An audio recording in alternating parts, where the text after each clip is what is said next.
С изгрева група мъже с раници от по 20 на килограма се озовават в местността Карандила на Сливенския Балкан.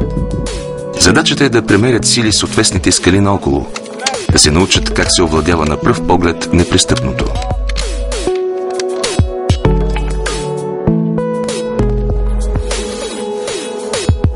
Те са кадрови войници от силите за специални операции на сухопътни войски и девизът им е там, където другите не могат.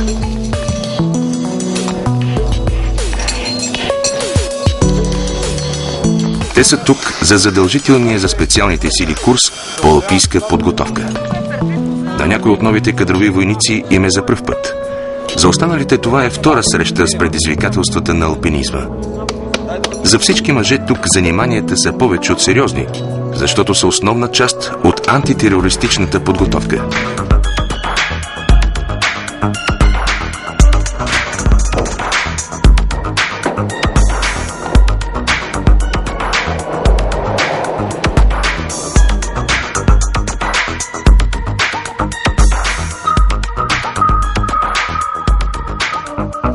Верни на девиза на специалните сили, там където другите не могат, младите военни си поставят амбициозни задачи.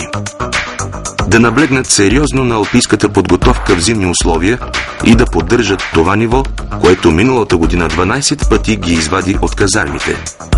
12 пъти, за да направят представителни демонстрации пред 4-звездни американски генерали и чужди делегации и всеки път да получават заслужени овации.